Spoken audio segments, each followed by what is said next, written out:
Disclaimer: the views and opinions expressed in this program are those of the speakers and do not necessarily reflect the views or positions of any entities they represent. Listener discretion is advised.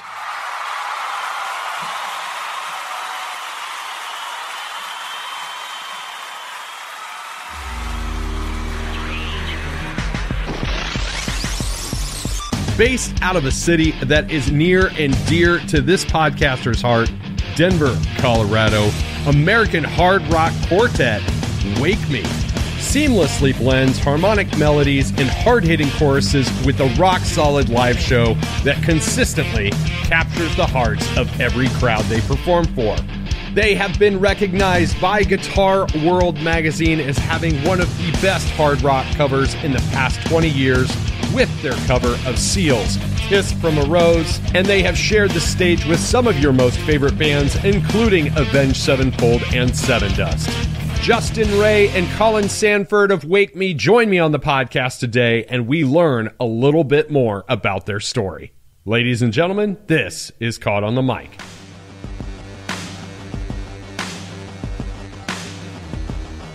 Ladies and gentlemen, as you know, a lot of my backstory is in music, so I have a lot of music guests on. They say once you get past age 30-something, you stop consuming new music. Well, I'm here to tell you folks, that is absolutely a falsehood. I've been recently talking with a publicist, and she turned me on to this amazing band from Denver, Colorado, called Wake Me. The guys don't know it yet, but my most favorite song in the entire world is Everybody Wants to Rule the World by Tears for Fears. And I was in the gym the other day. I decided to listen to Wake Me, and you guys got me through a few extra miles on the treadmill.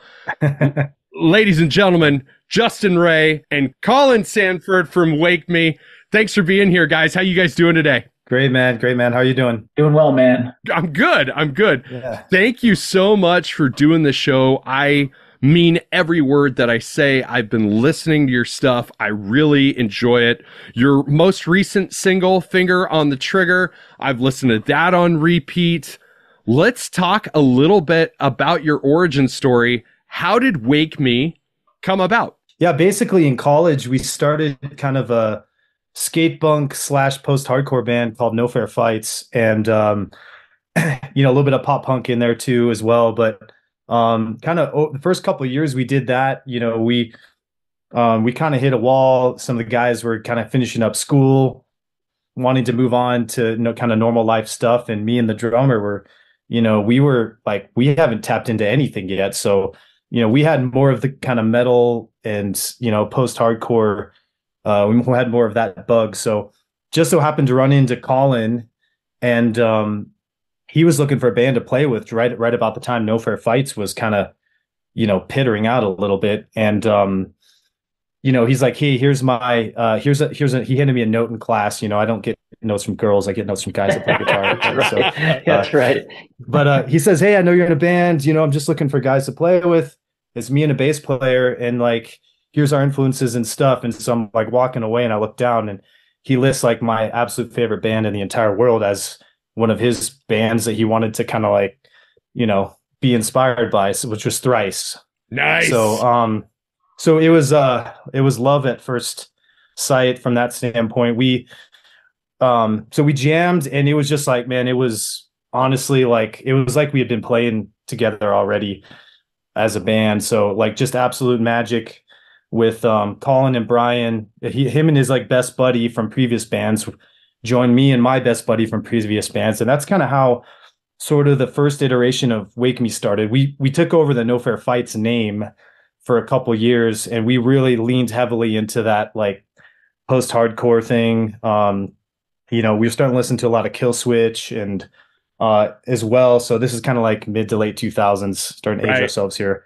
But yeah, man. But all that time, we were working full-time jobs and everything, and the black hole of Denver, and then just kind of flash forward, sort of the next chapter sort of started to get to that point to where some guys were just not wanting to continue progressing, or see that next summit. So our bass player and drummer, both of our best buddies from like our earlier lives, both left us. And so, wow. Yeah, so Collin and I we're sitting there and we're like super bummed. We had just been working on new songs, and this is like kind of 2000, early 2010 timeframe. And we're just like, well, man, this might be it. I guess it could be done. We're adults now. We need to go do adult stuff, but let's just fucking record these ideas that we have. Like, who cares, And so by the way, I'll just I've always thought about this like that. So Justin and I were actually living together at the time that this particular moment happened, right? So I remember we're in the parking garage of this apartment complex, and I'm like, we're having this discussion, like, what are we gonna do? Are we just gonna, whatever, just kind of not do this anymore? Or it would be an awful shame to like let all these song ideas just die, without ever having been realized and brought into existence. And I just remember thinking, if we ever get to fucking tell our story to anybody, like that right there is a moment that like it was just that close to being nothing, So we could have just as easily decided to move on and not do anything, but we decided to, just between the two of us, like, fuck it, man. We know how to work this recording shit. Let's just finish writing all these songs and just make a record, and see what happens. At least we didn't leave anything on the table, kind of thing. So anyway. Oh my gosh, I can so relate to that. So similar story. I walked away from music the first time, like right around 2006, 2007. And my ex-wife was pregnant with my daughter at the time. And I'm like, okay, I'm done. It's time to do the grown-up thing. It's time to quit chasing the rock star life. I spent 9 months of her pregnancy sitting on the couch, eating pizza, watching Scrubs reruns, watching myself get fat. My old bandmate, who was the guitarist, he comes over and he goes, I tell you what, we got to do something and be active again. So we just started writing songs, and we're like, okay, no pressure. We're just going to do this for us. We don't care if we draw 50 people at a club, yada, yada, yada. Ends up being the biggest band that I've ever been a part of. Comes to fruition from a moment that's very similar to what you guys described when you were at that crossroads. So how did you guys rebound out of that? We just kind of slogged through, none of us were married yet, or, whatever. We living together, still doing the bachelor life. So like we come home from work and we just like, fire up, pull out the whiskey, fire up the rig, and just like start tracking our ideas. And eventually got to the point to where we're like, shit, we need to record we need to record drums. We can't do that in the apartment. This is before all the like drum samplers and shit that we have today. And so we had ties into like a really well-known extreme metal producer in Denver, Dave Otero. And so we reached out to him, and there's this kind of like insane metal drummer that was way overkill for what we were doing. He's like, he did studio stuff. So anyways, so it just kind of came together. And, Dave like took our tracks, and, we recorded drums and we mixed it. And then, man, at that point, we started realizing, holy shit, this is, and this was our Sound of Burning Bridges record for No Fair Fights. And it turned out to be just kind of like a masterpiece. And even the title of the album is sort of like the sound of bridges burning. It's like, this is the end of an era, but we're like kind of moving on from it. So we just kind of like, that doubt you just have to bury. And I think we just, our desire to create music just took over. We didn't care, we put our egos aside. We're not going to play to thousands of people ever again, but at least we can write awesome music. And out of that came our cover, Kiss from a Rose, which, flash forward a couple of years, that kind of caught fire a little bit. And so we wrote the cover, right? We got that kind of in the bag and figured that one out. And that's a whole story in and of itself. But, we also had this song on there called Sleep that while we were kind of finishing mixing and everything, Dave was kind of sending over some tracks to some A&R guys at Roadrunner. Oh God, help me out. Yeah, Roadrunner, which is the label that Killswitch was on at the time. And I remember one of the guys was like super interested in it, and it didn't amount to anything because when he asked about the song, they were even thinking about like buying it or giving it to another band of theirs. we're like, well, it's just two guys. Like there's no band. Like, so they're not, you can't, there's nothing to bring on board here kind of thing. But honestly, I feel like it juiced us up to like, to realize that like, well, we can write good enough songs to be noticed by a label of that stature. So that's awesome. Right. And then that means it's just a matter of like, just doing this, just keep on doing it. Right. It's you get people back in the bands, get like permanent players, get this thing going, be an actual band again, because I think the opportunities will come. And I know we've just kind of been rolling with that mindset. And it's, how it is, man. That's kind of true and kind of isn't. Sometimes you get a lot of cool opportunities and sometimes you go a while before anything really comes along. But it's really just, it feels like a battle of attrition sometimes. It's, we've been doing this for long enough where it's like, we're going to keep writing music and playing shows and putting ourselves out there. And it's just a matter of like, we're outlasting some of the other bands, I think, and keep trying to, put out the best music we can. And I slowly but surely, I mean, you just look back on it, it has gotten us to a pretty decent spot so far. So have you guys ever considered the ebb and flow of like the rise of MySpace and then the rise of Facebook and then the rise of streaming shortly after, how that's played a part in some of our favorite bands' lifespans and our lifespans as musicians? Because it felt like when MySpace came on, it was kind of like fishing in a barrel to build an audience and to build a following for your band, especially if you were in like a pop punk or a post-hardcore, I would say Warped Tour style band of that era. And then Facebook becomes public domain, not just limited to college students, right around 2009. And you talk about how you guys kind of had that crossroads right around 2010. Yeah. And then streaming really came into existence, 2012, 2013. Have you guys ever considered how that has affected the lifespan of the projects that you guys have been in? Man, that's a really good, I don't think we've considered it directly. I think we've kind of been like incidental, like, oh, weird, someone wrote a Reddit post on our cover.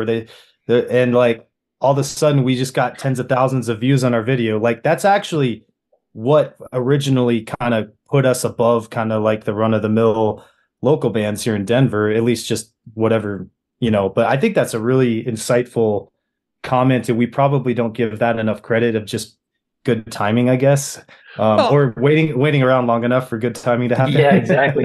Getting old enough to where I think about something like that being like, all right, well, we're not so touring is a kind of a young man's game unless you're really on a big time tour and you've got a lot of amenities and things like that. It can be pretty tough. But it's one thing that, streaming and all those social platforms have done. One thing that's done for us is like allowed us to grow our band without having to commit to 6 months, a year on the road kind of thing. So and I think that actually happens to a lot of bands. It's like, well, you can't always tour and you can't do it the old fashioned way. And if you can't, but you have this other really great tool to like gain fans and expand your fan base and like your footprint and all that kind of stuff. So it's actually been, for as many downsides as there are in terms of like, oh, what do artists get paid per stream and all that other stuff, I really feel like it's a net positive for bands that, aren't Taylor Swift and Metallica, I am glad you answered that way, because I am not going to lie, that was a Pandora's box statement question, because I did want to hear how you guys have adapted, because not everybody has adapted as well as others. And you make a really good point. You think of bands like, I had Ryan Key from Yellowcard on, I've had the Story of the Year guys on, I've had Letterkills on, and we talked about this new business model of the music business to where tours aren't necessarily as big of a thing as much as satellite shows. Like you might do 2 weeks worth of satellite shows, come home and not go out again for 3-4 months, where in the old business model, that wasn't tenable. Like you had to be out on the road for 6 months to a year. So how do you guys project your future in this new model that we're currently living with? The way you put it actually perfectly sums up what like our goals are as a band right now, because we really haven't done a whole lot of touring. You know, part of it is our fault, and you know, just I think the resources in Denver have been, you know, it kind of feels like an island here. But anyway, I think that model actually fits really well with us, because you know we're all family guys now, and you know, we've fought through enough of other stuff going on in life that we know that, hey, there's an upper limit to everything that we can do, but like maybe we can eat our cake and have it too.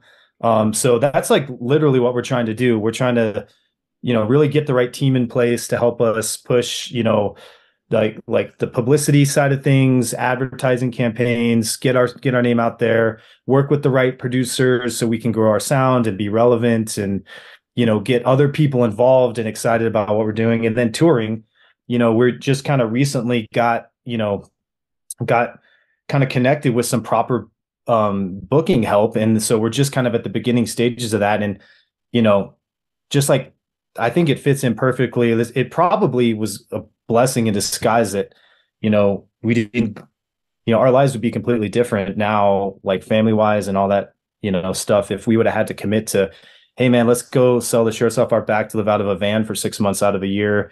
Because I mean, to be honest, I don't know. It's kind of good. It's good all the way around, in my opinion. It just, you know. You talked about some of the producers. You guys have worked with some pretty amazing producers. I definitely want to get into the weeds on how you guys view recording, because I know a lot of bands are now moving towards this singles platform where you're just focusing on 1 or 2 songs at a time, as opposed to focusing on a whole album and curating music that way. But you guys have worked with Erik Ron, who's worked with Godsmack and Bush, Andrew Baylis, who's worked with Jellyroll. You worked with Joey Bradford from The Used, and he's actually working on some tracks with my friends in Letterkills. What have those experiences been like for you guys, and how have those producers brought out the best in Wake Me? So I'll start, and I'm sure Justin will chime in with like his own opinions on this, but it has completely changed the way we write about music, the way we think about writing music. It's before, when we were self-producing, which I liked many aspects of it, right? But there's a tendency to be too close to the project. You can't, you know, so it's tough to make decisions because everything's important to you. And like Sound of Burning Bridges, that record took us like a year to do, which is insane. I mean, nobody can survive at that production level. It's way too slow. You're just basically waiting for magic to happen all the time, and not, I don't know. It's a very different setup. And the first time we worked with Erik Ron, we went out to his studio for what, Justin, a week, and we came out, you know, 3-4 songs, and that was an insane clip for anything that we had ever done before. Like finished songs that just basically need to be mixed and mastered, and then there you go. Like, so we were amazed by that process, and it really was just you know, get in there and let's make a song. Like, let's not worry about, don't sweat some of the details sometimes. So you just got to go and try some stuff and experiment and just go with what works. You know, don't overanalyze. You know, sometimes that's good. Most of the times it's good. Sometimes it's not. But you end up with just an approach that gets you to the finish line and really forces you to only care about the most important shit.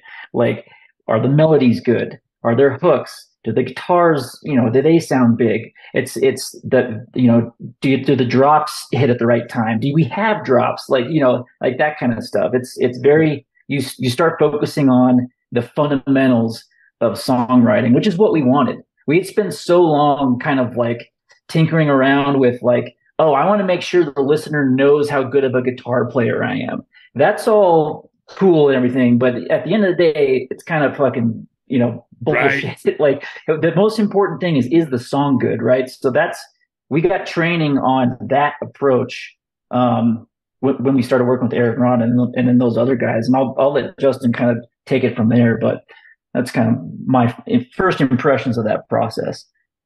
Yeah, I mean, I think that's spot on. Like, we Collin and I, like, we're engineers. Like, we studied engineering in school. So you put us in a room together, like with lots of time, we'll do a lot of really cool stuff on like a very small amount of things. So the whole idea of just like, you're getting on a fast moving train. We got 5 days to write 3 songs.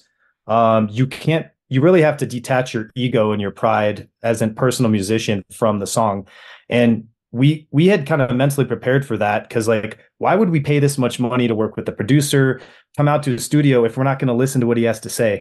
So it was a really good growth opportunity, and we learned it in hand over fist, because he also like kept us in our place, rightfully so, in a lot of ways. So I think that was honestly, in my opinion, the most impactful time as a musician, not only for me personally, when I was in the booth there singing on the same mic that, all these greats had sang on, and trying to keep up with that, but also just, this guy, he can just shit out melodies. And it's like, well, but that's not the melody I came up with in the shower 2 weeks ago. It's like, who cares? Like, we're in the moment here. This is what's happening. Right. Let's roll with it. So detaching the ego was the biggest lesson that I've taken away from it. It's like, the song is its own thing. We're all contributing to it. That's pretty much it, man. That was huge. So did you guys ever find yourselves in positions, maybe in this project or past projects, where you almost overbake or overwrite something because you're just being too damn over analytical, as opposed 1,000,000%. Right, as opposed to just letting shit flow organically? And I know my experience with producers is that just let shit flow organically, and then we'll walk back through the details later. How has your songwriting changed? Speaking of all of this, how has your songwriting changed since working with these producers when you are working on your own? The easiest way to explain this is, like, the old way we used to write, it was like it had to be a unanimous vote on every single aspect of the song. And if you worked on something too much without the other guys in the room, when you brought it to the table, they didn't like it. It's super fucking frustrating, because it's like, I just spent all this time and you like it. So, but now we purposely don't share our personal ideas with each other until we're in front of a producer who's going to be the ultimate deciding factor which ideas we should run with. So we've completely flipped it on its head, to where, like, I don't want, we want to save judgment for how good my little idea is for the moment that we're committing, instead of like, oh, listen to it for 2, 3, 4 weeks. So, we've completely changed everything. But at the same time, like, I think real music has to be genuine. It has to come from a real place. So it's not like we can just, every idea, just because you have an idea doesn't mean it's the right idea. So the more ideas that we have, like Collin, now what we do is we generate a bunch of ideas on our own from a real place, whatever we're going through at that time. And then we bring it to the table. We try to sell the team on, like, hey, here's what I want to write about. And then if someone's like, man, I really resonate with that, then all of a sudden, like, we're moving. But if someone's like, yeah, that's like pretty dark, bro, like, I'm not really feeling that, then it's like, okay, I need to keep it on the shelf. So it's, I don't know, man, it's been flipped on its head entirely. And to be honest, like, we were at a point earlier this year where, like, we need to generate more songs, but how do we come up with the funds to pay these fancy guys? Right. And we're like, yeah, let's, for a hot minute there, we looked at each other like, no, we're never fucking self-producing again. So, I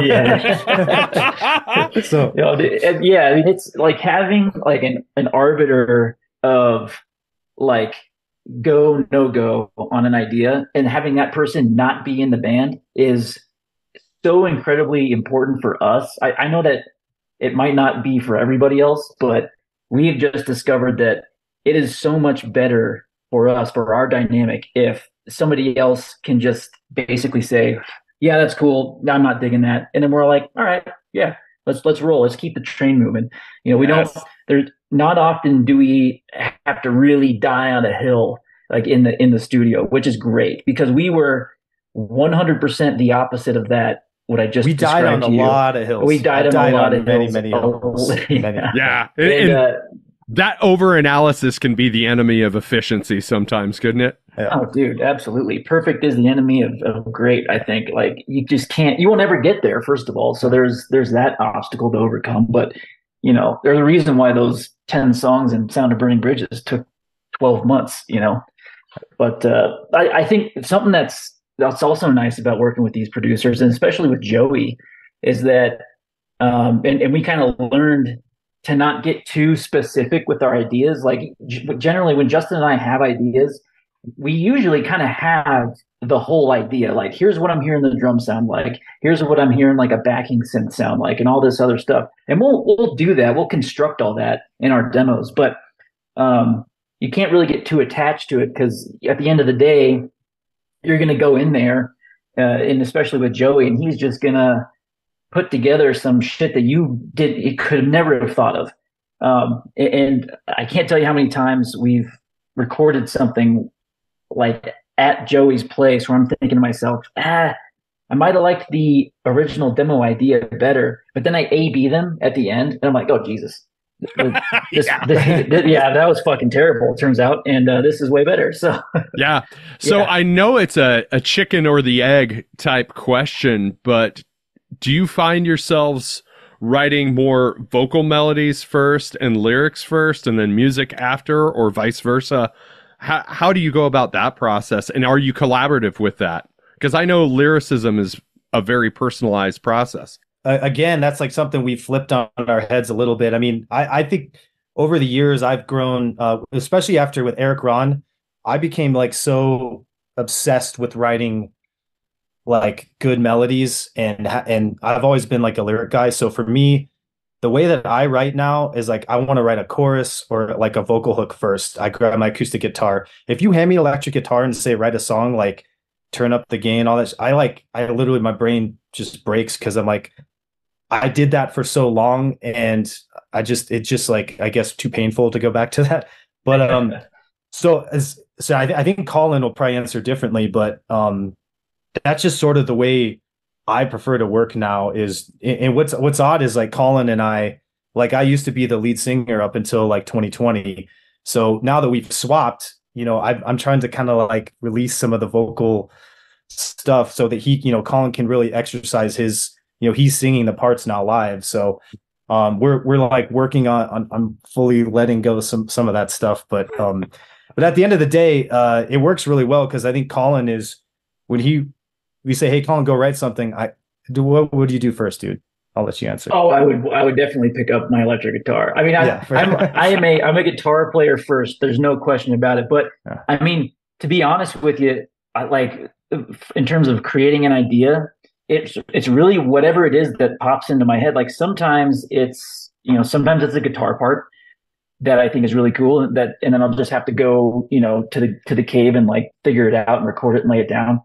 Sometimes it's a chorus melody. I feel like that's happening more often now that we're in this mode of writing, is to really think, you know, these verses and chorus ideas from a vocal standpoint have come up in my brain a lot more frequently. But it's kind of just whatever that magic thing, like it just happens out of nowhere. It's like, oh, that could be a neat thing. You know, you're kind of working it through in your mind, and then you get to a point where you can, you know, lay something down as a demo. So I guess it's kind of, it just depends, really. I think the focus lately has been on vocal parts, but I'd say the lyrics typically come, we're sort of a melody first approach in terms of writing, you know, vocal parts. So I know that some guys have just like a journal of basically poetry, and then they create song lyrics out of that. Right. And I know that I'm definitely not that way. Like I usually have like a melody and a cadence in mind for how I want, you know, where I want the words to land, you know, and all that kind of stuff. And then I try to write lyrics that do what I'm thinking the best, but also, you know, mean something and sound good and, you know, are clever, or that's a really tricky thing to do. I feel like that's where the most difficult work is. Talking about songwriting, and we kind of mentioned both of these covers in particular. Your 2017 cover of Kiss from a Rose, which everybody knows from the Batman Forever soundtrack. That is like the soundtrack of my youth. That got attention from Guitar World magazine as being one of the best hard rock covers of the last 20 years. And you guys seem like very humble guys, so let me congratulate you for those accolades. But like I said, Everybody Wants to Rule the World. It's one of my most favorite songs. It is my most favorite song. Who am I kidding? Do you find that doing covers and throwing covers in a set or recording a reinterpretation of a song sparks new life into some of your existing material and some of your creative process? Dude, it's so funny because we were out in St. Louis this last weekend doing like more music video stuff with our buddy Juan Ibanez, and we had one of these late night whiskey/wine conversations of that exact question. I was wondering, like, sometimes when we break out the Everybody Wants to Rule the World cover in a set, I'm playing it, and in my mind I'm thinking, like, is this the right crowd for this song? Like, I'm trying to figure out, like, if it's how it's going to be received, and the question of, like, should we always play it because it's something that will grab the attention of a lot of people and is pretty recognizable, despite, are we playing to a crowd of Five Finger Death Punch fans, or are we playing to, a crowd of Yellow Card fans? Like, very different crowds usually. So, but I think the consensus is, as long as it's fun as hell to play live, and as long as you have like conviction behind it and you believe in it, I think it's what we landed on as a group is like you gotta do shit like that, because you gotta have confidence, and I think people will appreciate what you're doing even if that's not why they came to the show. You know what I mean? That's not like the specific sound you came for. And I personally have so much fucking fun reimagining tunes like that. Those two songs specifically, when that song came out with Batman Forever, I was obsessed with it, and I was like, why do I like this not rock song so much? Like, I fucking love this song. And it took Justin, brought it up. Hey, we should cover this. And I was like, I love this song, but dude, I just don't see it. And he just kept that idea alive. And then one day, I think one night, you and I were kind of working on it, Justin, and it started to I started to understand that song was actually a closeted rock song this whole time. Like, it needed to just get some juice. Like, somebody needed to plug in an electric guitar and just let it rip. Because once I realized that it was going to be awesome, I was like, oh, I'm all in now. Yes, you were right. I was wrong. Let's do this. See, at the end of the day, we're all showmen. Like, any of us that have ever set foot on stage and played to a crowd of people, we understand what kind of goes into the mechanics of making a good rock show. And I don't want to saturate it or undersaturate it, pull the curtain back a little bit too much. But sometimes having those covers in your arsenal are also set savers. If you've ever had a bad night, you throw that cover in the middle of your set and your whole show has been completely rescued. And the rest of the set, everything that happens after that crowd is going to remember, and they're going to remember you for. And maybe it's gimmicky, maybe it's, I don't know, but it makes a rock show so much better, man. Even when I see some of my most favorite bands cover like Journey songs or whatever, I'm like, shit, yeah, they pulled it out. Let's, respect, right? Yeah, man. Yeah, and there's certain songs that just are iconic too. Like, we've had a lot of covers over the years that we've turned down, discussing it, because it's it has to meet that very specific criteria. Otherwise, people are going to be like, oh, cool, whatever. But they're not going to want to go listen to it over and over. So, it's we had to. Collin was the one who was calling into doubt that song, because it does feel like we're opening for Avenged Sevenfold, right? You got all these big metal fans and like from where they used to be. It's like we're singing this like really poppy vocal melody, and it just doesn't feel right in the moment. But then, you look up past the lights and you see everyone singing along. You're like, yeah, we're fine. Yes. Yeah, totally. I mean, it's a hell of an icebreaker, that's for sure. It's one of those things. I always, there's just a little bit of doubt. It's like, is this going to go over well? But you have to commit to it, because you can't look like, timid about playing the song. And sure enough, usually somebody says something at the end of the show. It's like, oh, when you guys play Tears for Fears, like I was like, okay, cool, man, we were justified. Yes, absolutely. So let's talk about your most recent single, that is Finger on the Trigger. Yeah, let's talk about that, how that song came about, and what else you guys are working on. Let's talk about the future a little bit. Yeah, so that one, so we went to Joey's, our first session with him back in, gosh, I actually think it was end of 2021, August 2021. Yeah, like the vibes were just amazing with Joey out of the gate. And like that song in particular, we came into the studio like a little bit late, as usual, as musicians do. And he was just like listening to something on his, he was just like listening to something, which sometimes he does, while he's waiting for us. And we're like, I think Collin leaned over to me. He's like, fuck, I wish our stuff sounded like that. And he's like, hey guys, I wrote a chorus idea. Let's check it out. And we're like, whoa, so we can work on that idea. And so Joey actually came up with the top line on that. When we came in, it was just like, we instantly like were in it. And that song I think that song came together the quickest out of all of them in that session, if I remember correctly. But yeah, I don't know, Collin, what your memory of it was. That's exactly right. It did come together super fast. We were kind of tinkering around with some of the ideas for that song in a previous day, and it was kind of like, this is, it's really not going anywhere. We'll table this one. We'll work on other shit. And we walked in that day, and he's just listening to this banger of a chorus, and I was like, oh fuck, man, I wish our shit sounded like that. We get in there, and he's like, oh yeah, no, I'm working on your stuff, and I was like, oh fuck, yeah, let's do it. Which is great because we just hopped in there, banged it out. It came together super fast. We didn't overcomplicate anything.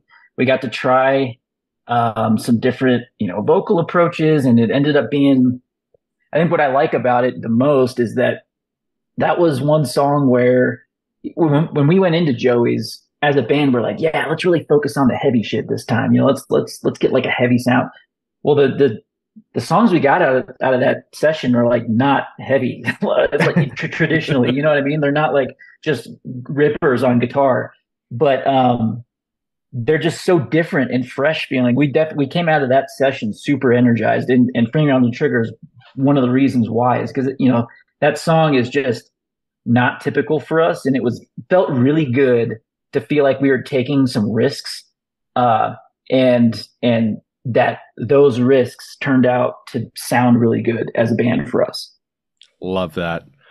So what's coming up? What are you guys working on now? So November, we did another batch with Joey. So we've got 4 more tunes that are kind of in mixing right now. We're just out in St. Louis shooting a few music videos and some really cool stuff that hopefully we'll get to talk about at some point.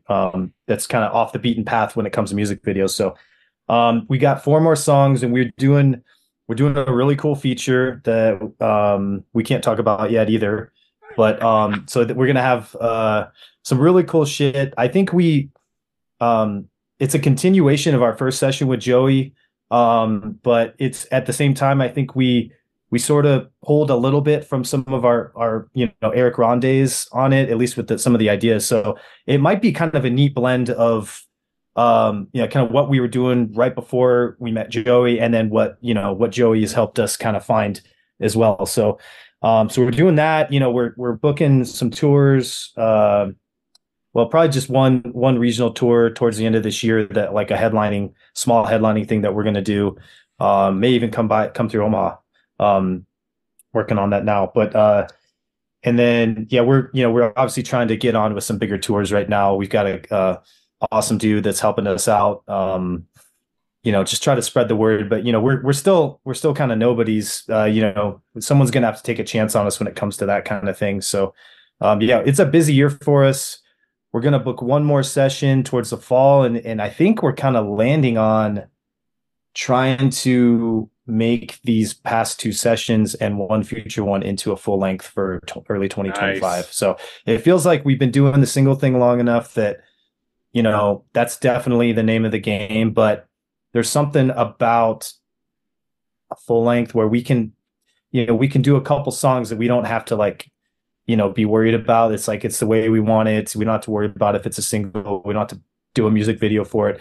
I think we want to experience that again. And, so that's kind of where things are heading right now. Lots of work and hopefully a little bit of touring. I think one of the things that we're low key excited about is like getting to write some songs that take a little bit more of a musical journey than, just, 3 minutes, get in, get out, like make your point, do that, which is cool. And that's fun to write like that. But it is also fun to do like we used to do, which is like, 4 or 5 minute long musical exploration kind of thing. That shit's cool too. So it'd be fun to kind of maybe have 1 or 2 of those that can glue all those singles together. I was just a guest on another podcast and we had a discussion about this, and we touched on it earlier in this episode, where most bands are doing the trickle out release process anymore, as opposed to telling a whole narrative like through an album. I remember whenever I would listen to some of my favorite albums back in the day, it was like listening to a story from start to finish, the highs, the lows, the 3-act play. You got to know where I'm going with this. So I'm excited for you guys in that regard to get to experience that again, especially in this era of streaming where if you're not releasing it today, you're not releasing it fast enough. No doubt, man. Dude, the pressure, it's just like the content has to like constantly just be flowing out of you, in one way or another, and that is a lot of pressure. Shit, our algorithm's changing. We haven't released a song. Yes! God dang it! Oh my Somebody God. Fucking post something. Dude, you guys have no idea, and it affects absolutely every single one of us, from podcasters Ridiculous. to musicians to athletes. Everybody, we are an algorithm world, and we're just a bunch of algorithm girls in this. I love that. I will. You know what? I'm going to be fucking stealing that 100% from you. That's perfect. Usually my wrap-up question is an off-the-wall question, but I love asking it, and I'm going to ask you guys one at a time, or take turns, however you want to do it. But what is your advice for making the world a better place tomorrow than what it is today? All right. I think just being genuinely nice and caring about people and where they're coming from. Simple as that. You got to know where someone's coming from to understand the decisions they make. And I think just by doing that, it disarms a lot of misunderstanding that can lead all kinds of different places. So, yeah, holy shit. That is a very tough question to answer, but I think something that I try to practice, and I think if more people did this, it would probably be a good thing, is that most things, most conflicts or most disagreements that you can think of, there is something to be understood from the other side of that coin, whatever you're facing. So just knowing that, somebody's got a whole lifetime worth of experiences and difficulties and challenges, and to form where they are at that moment in time. If you're having an argument with somebody about whatever it is, there's always something that you can probably agree with in terms of where they're coming from. And I think that disarms people, and kind of, just having that realization that it's like at the end of the day, a lot of times we get faced with the same shit out here. So, just try to understand one another is a huge deal. Absolutely. Wake Me, based out of Denver, Colorado. Check them out on the streaming platforms. Do you guys want to plug anywhere people can find you and follow you? Yeah, Instagram. We're the most active on Instagram at Wake Me Official. Yeah, that's kind of the best place to connect with us. You'll find all our links there. So we're on Spotify, YouTube, all that. I love it. And guys, I cannot implore you enough, the people that are listening to this right now, go check out their Spotify feed. I've had a lot of fun with it over the course of the last week. Justin, Collin, it has been a pleasure getting to know you guys. The door is always open. I would love to have you guys on again in the future. Maybe we can talk offline about some Omaha stuff, as you mentioned. But I just want you to know the world's a much better place with you guys in it. Thanks for being here. Thanks so much. Thanks for having us, man. Super awesome, man. Thank you. It's a pleasure. As soon as you are done listening to this episode, go to Spotify, look up Wake Me, listen to their catalog. If you like hard rock music, these guys are doing it right. I want to thank Justin and Collin for doing the show once again, and my friends at Big Picture Media for making the connect. Make sure you're giving Wake Me a follow on Instagram, and while you are being generous with those social media follows, make sure you are following Caught on the Mic on all social media platforms. Check me out on all podcasting platforms and visit me www.caughtonthemic.com. More cool things coming soon. I cannot wait to share them all with you. This has been Caught on the Mic with Michael Clark. I'm Michael Clark. Until next time, thank you.